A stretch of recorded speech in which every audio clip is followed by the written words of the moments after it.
For 2 full years after my husband passed away, I sent $500 every single month to settle what I believed was his final remaining debt. I sacrificed my own comfort, ate simple meals, and worked extra hours just to honor his memory and keep his name clean. Then came the unexpected phone call from the main branch manager that turned my entire world upside down. He asked me why I kept sending money every month because according to all official financial records, my late husband never owed a single penny to anyone. Cold sweat broke out on my forehead as I gripped the phone and asked where my $30,000 had actually gone. The answer he gave me revealed a secret my husband took to his grave and exposed a shocking betrayal that started right inside our own family circle. When my husband Mark passed away after a sudden illness, my heart was completely shattered into pieces. We had been married for 12 joyful years, and he was always the most gentle, loving, and responsible partner anyone could ask for.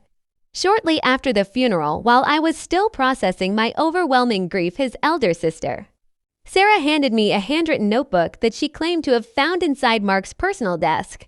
She showed me a page where Mark had written down a monthly obligation of $500 alongside a bank account number. Sarah looked me dead in the eye and told me that Mark had taken a private loan right before falling sick to cover business expenses, and that it was now my moral duty as his widow to clear his name.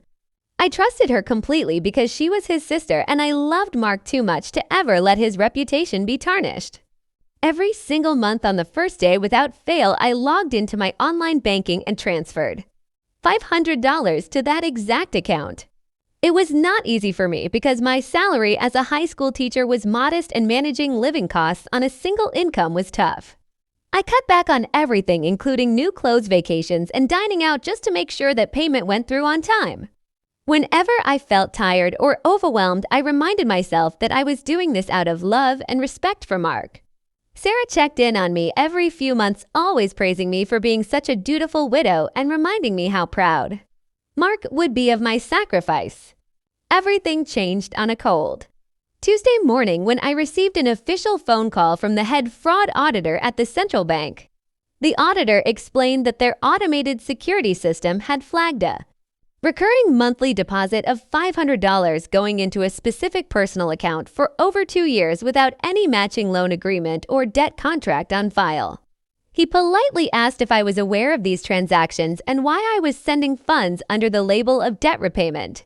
My heart skipped a beat as I explained that I was paying off my late husband's final loan.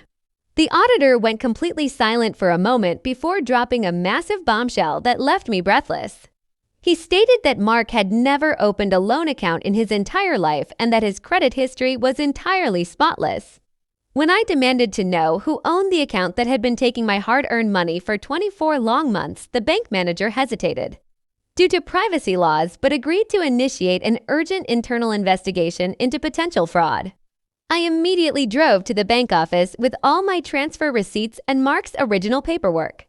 After reviewing the official records together, the bank manager confirmed that the account belonged directly to my sister-in-law Sarah and her secret gambling partner.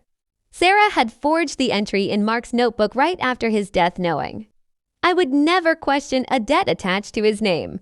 She had been using my $500 a month to fund her lavish lifestyle and pay off her own hidden personal debts. Armed with the official bank audit and bank records, I confronted Sarah at a family gathering in front of everyone. She initially tried to deny everything and blame a bank error, but when I pulled out the certified transfer logs bearing her legal name, she broke down in tears and confessed. My family was completely stunned by her cruelty and greed. With the help of a legal advisor, I filed a formal report and recovered every single dollar through a court-mediated settlement that forced Sarah to sell her car and repay me in full. Standing up for the truth brought me complete peace of mind and showed me that honoring my husband meant protecting myself from those who tried to use his memory against me.